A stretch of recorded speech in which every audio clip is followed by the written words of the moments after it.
Hello दोस्तों, YouTube Aditya classes में आपका स्वागत है और मैं अनिल कुमार पांडे। बिल्कुल दोस्तों, और इस नए वर्ष का यह प्रथम वीडियो आप लोगों के लिए लेकर आ रहा हूं। और सबसे पहले आप लोगों को है सो नव वर्ष की ढेर सारी बधाई।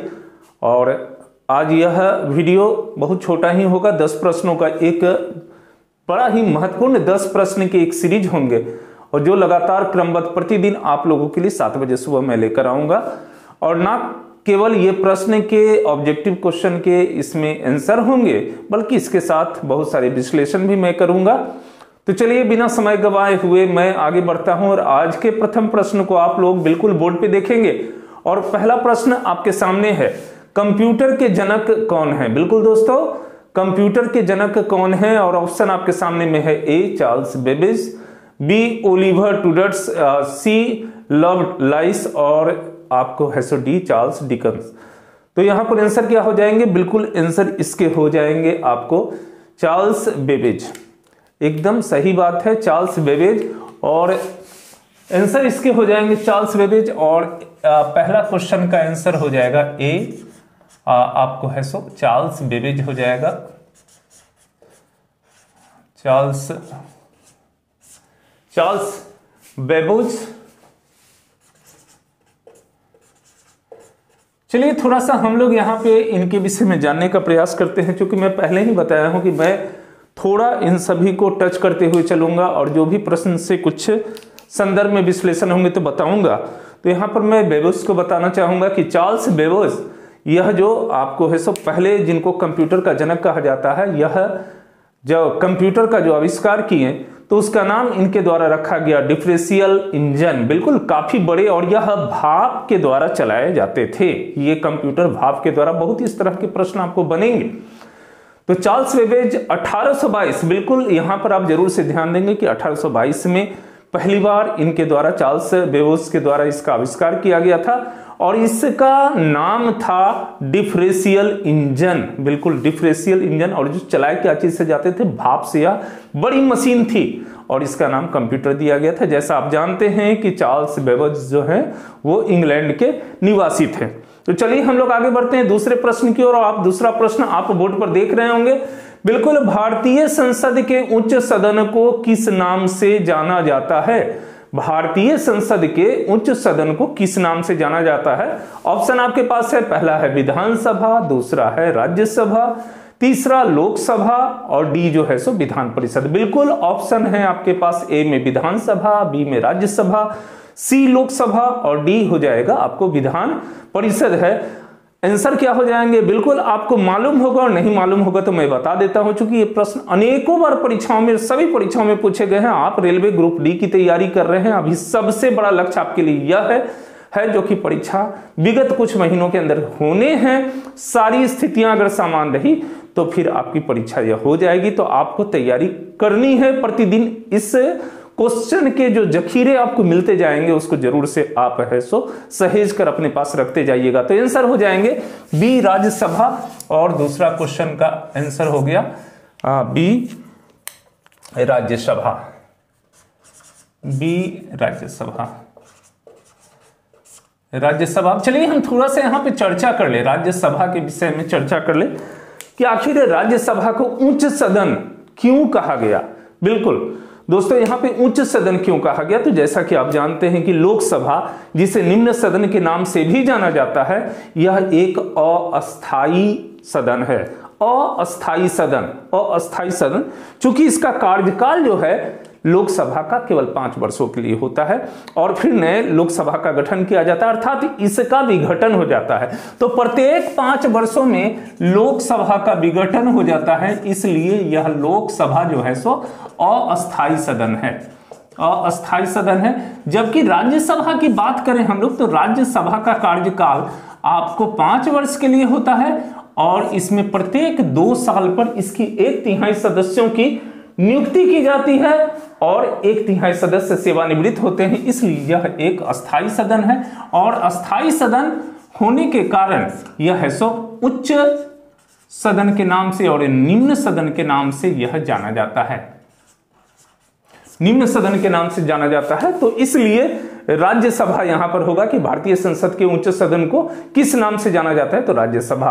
अब चलिए हम लोग आगे बढ़ेंगे और क्वेश्चन नंबर 3 को देखिएगा। क्वेश्चन नंबर 3 है, स्टेट बैंक ऑफ इंडिया को पहले किस नाम से जाना जाता था। थोड़े से प्रश्न में अशुद्धि है, स्टेट बैंक ऑफ इंडिया को पहले किस नाम से जाना जाता था। तो बिल्कुल दोस्तों यहां पर हम आपको बताना चाहेंगे कि स्टेट बैंक या बैंक ऑफ इंडिया वर्तमान में एसबीआई, जो कि बहुत चर्चित भारत की सबसे बड़ी आपको बैंक है, और आपको यह जानकारी बिल्कुल मालूम होगी कि अधिकांश लोग की खाते वहां पर है सो खुले हुए हैं, और यह एक बहुत बड़ा बैंक है। तो स्टेट बैंक को जो इसका नामकरण किया गया SBI state bank of India, यह 1955 में किया गया, और इससे पहले इस बैंक का नाम था इंपीरियल बैंक ऑफ इंडिया। बिल्कुल, तो यहां पर आपको आंसर हो जाएंगे, तीसरे नंबर के हो जाएंगे आंसर आपको B, imperial bank of India.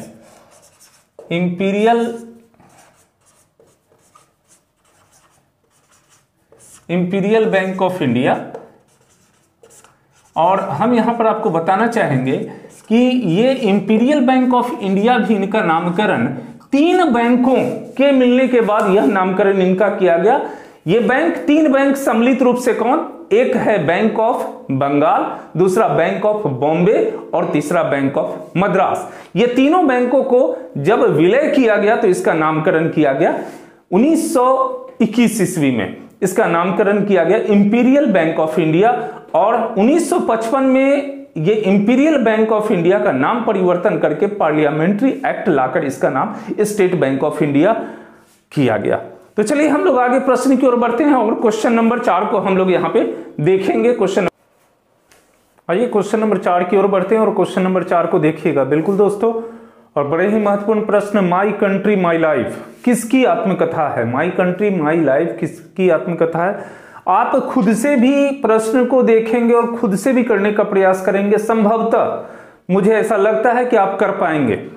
तो चलिए, माई कंट्री माई लाइफ किसकी आत्मकथा। ऑप्शन आपके सामने है, राम मनोहर लोहिया, लाल कृष्ण आडवाणी, सुचेता कृपलानी और सुचित्रा सेन। तो बिल्कुल इसके आंसर क्या हो जाएंगे, लाल कृष्ण आडवाणी। और क्वेश्चन नंबर 4 के आंसर लाल कृष्ण आडवाणी बी हो जाएंगे, बी लाल कृष्ण आडवाणी। आप जानते हैं कि लाल कृष्ण आडवाणी जो है सो सीनियर लीडर भाजपा के, और 2002 से 2004 के क्रम में ये भारत के उप प्रधानमंत्री भी रहे हैं, और 15वीं लोकसभा जो कि 2009 से लेकर 2014 तक रही, इसमें विपक्ष में नेता की भूमिका में भी रहे, अर्थात विपक्षी नेता की भूमिका में रहे। सबसे ज्यादा इनको याद किया जाता है, राम जन्मभूमि का मुद्दा इनके द्वारा उठाया गया था, और बाद में लालू यादव जो उस समय में तत्कालीन बिहार के मुख्यमंत्री थे, उनके द्वारा इनको गिरफ्तार किया गया था। तो इसलिए ये काफी चर्चित रहे हैं, और आप जैसा कि जानते हैं कि वाजपेयी जी के साथ इन्हें उनसे कम कर नहीं आंका जाता था। आगे चलिए क्वेश्चन नंबर 5 की ओर बढ़ते हैं, और बिल्कुल क्वेश्चन नंबर 5 देख रहे होंगे, शहद का प्रमुख घटक क्या है। शहद, बिल्कुल शहद, हनी, मधु जिसको कहते हैं, उसका प्रमुख घटक क्या है। आप समझते हैं उसमें कि उसका जो स्वाद होता है वह काफी मीठा होता है। तो यहां पर ऑप्शन है सुक्रोज, बी में माल्टोस, सी में फ्रक्टोस और डी में ग्लैक्टोस। ये जो सभी एक तरह के मिलते जुलते आपको ऑप्शन होते हैं या कहीं ना कहीं आपको परेशान करते हैं, तो याद करने की आवश्यकता है। ए सुक्रोस, बी माल्टोस, सी फ्रैक्टोस और डी है सो ग्लैक्टोस, और आंसर हो जाएंगे सी फ्रैक्टोस। क्वेश्चन नंबर 5 का आपको है सो सी फ्रैक्टोस हो जाएगा, फ्रैक्टोस हो जाएगा। अब यहां पर दोस्तों हम आपको बताना चाहेंगे कि फ्रैक्टोस एक्चुअली है क्या। तो यह एक प्राकृतिक शुगर है, प्राकृतिक यह है सो चीनी के रूप में है, शुगर के रूप में है, जो फलों या फिर फलों के जूस से या फिर कुछ खास सब्जियों में पाया जाता है। जैसा कि अब फलों के बहुत सारे ऐसे फल हैं जिनमें मिठास पाए जाते हैं, ये सभी जो है सो फ्रैक्टोस की उपस्थिति के कारण होते हैं।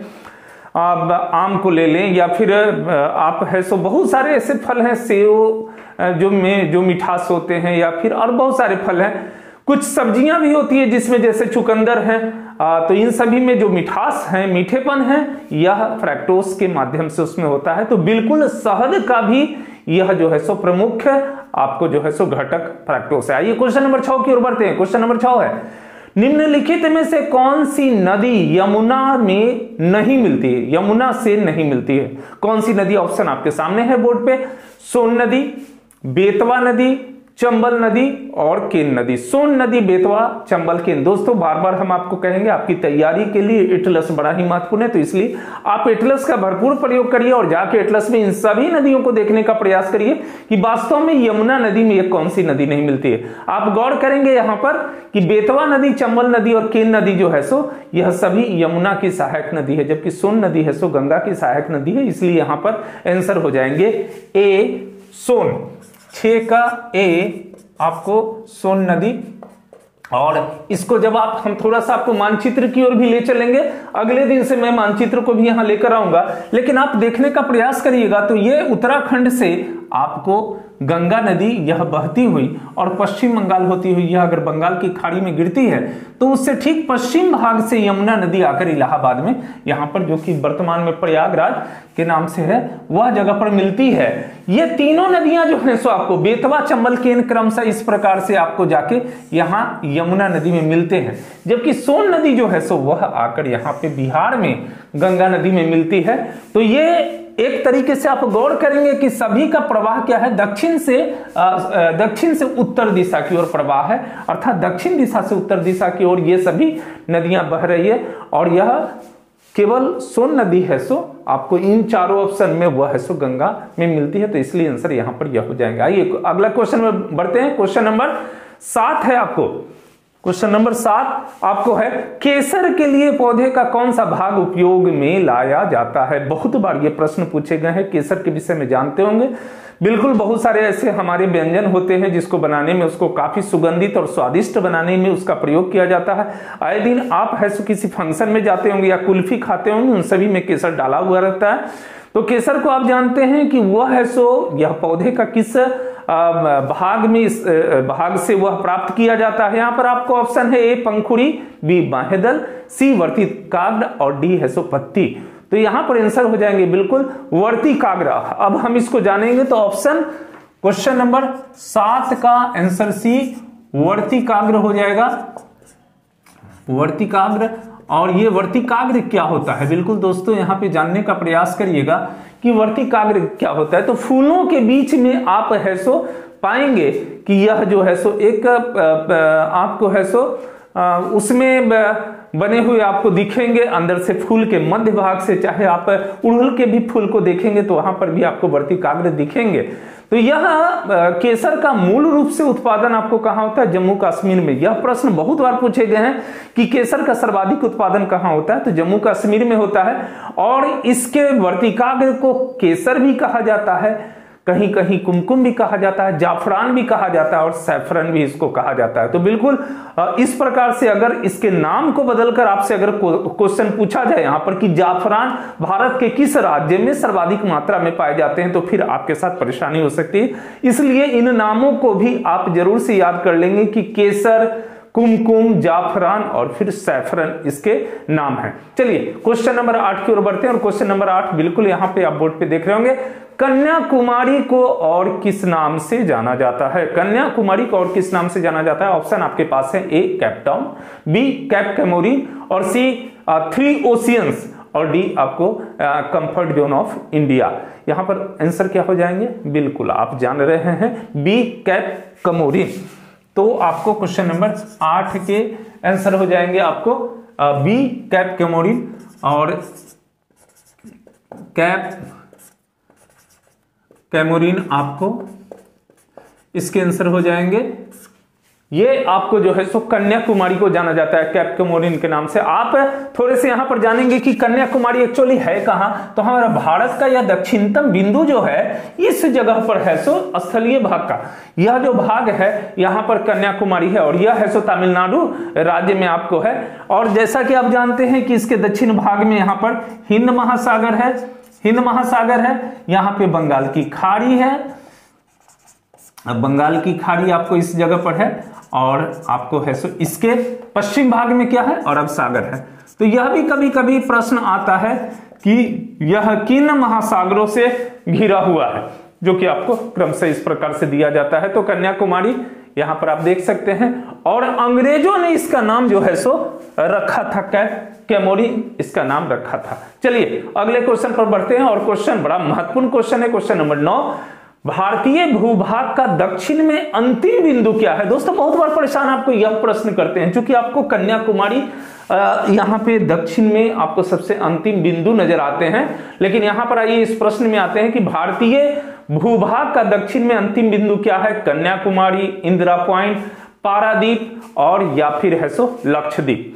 तो यहां पर आप ऑप्शन को जब गौर करेंगे तो आप क्लियर हो जाएंगे, क्योंकि कन्याकुमारी कहां है? तो यह आप देख सकते हैं कन्याकुमारी कहां है, इंदिरा पॉइंट क्या है। चूंकि प्रश्न के आंसर इंदिरा पॉइंट ही है, तो हम आपको बताने का प्रयास करेंगे। पहले 9 का भी आइए यहां आंसर हम लोग कर लेते हैं। इंदिरा पॉइंट इसके आंसर हैं इंदिरा पॉइंट। इंदिरा पॉइंट है कहां? तो ये भारत के नक्शे में आप जैसा जानते हैं कि हमारे भारत के 2 द्वीप हैं, एक है सो अंडमान निकोबार द्वीप आपको लंबत बढ़ते हुए यहां तक आते हैं, दूसरा है सो यहां पे है सो लक्षद्वीप के नाम से यह जाने जाते हैं। तो इंदिरा पॉइंट आपको जो है सो यह हमारा भारत का जो निकोबार द्वीप है, इस निकोबार द्वीप में है सो ये आपको है सो इंदिरा पॉइंट आपको यहां पर है, जो कि भारत की एकमात्र महिला प्रधानमंत्री रही हैं इंदिरा गांधी, उनके नाम पर इसका नामकरण किया गया था यह इंदिरा पॉइंट। और वह जो है सो 1984 में यह नामकरण किया गया। अगर गौर से आप भारत के अक्षांशीय विस्तार को देखेंगे तो अक्षांशीय विस्तार भारत का क्या है? 8 डिग्री 4 मिनट से लेकर 37 डिग्री 6 मिनट तक इसका अक्षांशीय विस्तार है, अर्थात ये विस्तार। तो यहां आता है सो क्या होता है? 8 डिग्री 4 मिनट क्या? ये कन्याकुमारी। लेकिन अगर इंदिरा पॉइंट की हम लोग बात करेंगे तो आप देख सकते हैं इसके नीचे है, तो ये 6 डिग्री आपको जो है सो यह उत्तरी अक्षांश, ये सभी के साथ उत्तरी अक्षांश लगेंगे, क्योंकि इसके बिना आपको सब कुछ अधूरा हो जाएगा। तो उत्तरी अक्षांश, तो ये भी 6 डिग्री उत्तरी अक्षांश, चूंकि नीचे आपको जो है सो भूमध्य रेखा है, तो उससे ऊपर के यह भाग है, तो उत्तरी अक्षांश हो जाएंगे यहां पे। तो ये आपको है सो इंदिरा पॉइंट यहां पर है। आप जैसा कि जानते हैं कि इसका पहले नाम क्या था? इंदिरा पॉइंट का पहले नाम पिग्मालियन बिंदु था। तो यह भी प्रश्न आपको पूछे जा सकते हैं कि पिग्मालियन बिंदु के नाम से कौन से अब यह भाग जाने जाते हैं? तो इंदिरा पॉइंट। चलिए हम लोग अंतिम प्रश्न, जो हम प्रतिदिन 10 प्रश्नों को आपके लिए लेकर आएंगे, तो अंतिम प्रश्न है 10वां नंबर। स्वतंत्र भारत के राष्ट्र ध्वज का डिजाइन किसके द्वारा तैयार किया गया था? आपके सामने ऑप्शन है, ए बंकिम चंद्र चटर्जी, बी रविन्द्रनाथ टैगोर, सी महात्मा गांधी और डी है सो पिंगले वेंकैया। बिल्कुल बड़ा कॉमन क्वेश्चन है, बड़ा महत्वपूर्ण क्वेश्चन है। तो यहां पर आंसर क्या हो जाएंगे? बिल्कुल डी पिंगले वेंकैया। और क्वेश्चन नंबर 10 के आंसर हो जाएंगे डी पिंगले वेंकैया। बिल्कुल दोस्तों, यह आंध्र प्रदेश के रहने वाले निवासी थे पिंगले वेंकैया, और इनके द्वारा ही है सो ये हमारा जो आज तिरंगा जो 3 रंगों का है यह ध्वज तैयार किया गया था। सबसे पहले काकीनाडा के जो कांग्रेस के अधिवेशन हो रहे थे, वहां पर महात्मा गांधी को यह सलाह दिए ये जाकर पिंगले वेंकैया कि हमारा एक राष्ट्र ध्वज होना चाहिए, और फिर महात्मा गांधी के द्वारा उन्हीं को जिम्मेदारी दी गई कि आप राष्ट्र ध्वज का निर्माण करें। और फिर 1921 के जो विजयवाड़ा का अधिवेशन हुआ, उसमें इनके द्वारा बहुत सारे देशों का अध्ययन करने के पश्चात इनके द्वारा 2 रंगों का एक झंडा तैयार किया गया, जिसमें 2 रंग थे, एक लाल था और एक हरा था। बाद में है सो जलंधर के हंसराज के द्वारा झंडे में है सो ये हमारा चक्र चिन्ह को जो है सो शामिल करने का सुझाव दिया गया, और जो कि शामिल किया गया। और महात्मा गांधी इसमें है सो सफेद रंग को शामिल करने के लिए पिंगले वेंकैया को सलाह दिया, और अंततः हमारा यह तिरंगा जो है सो बनकर तैयार हुआ। और 1931 के कराची के अधिवेशन में यह केसरिया जो लाल था उसका थोड़ा स्वरूप बदल के केसरिया सफेद और हरे रंग को दिया गया और स्वीकार किया गया कराची अधिवेशन में। तो दोस्तों, यह वीडियो आपको कैसा लगा? आपके कमेंट्स चाहिए, अच्छा लगा तो शेयर करिएगा, और बिल्कुल आपकी सलाह की आवश्यकता है। कल फिर से मॉर्निंग में आपके लिए इस तरह के वीडियो को लेकर आएंगे और बहुत कुछ लाने वाले हैं। चूंकि ये साल का पहला वीडियो है तो थोड़ी कमियां रह गई होंगी, आपकी सलाह की आवश्यकता है। मिलते हैं अगले वीडियो में। थैंक यू, धन्यवाद।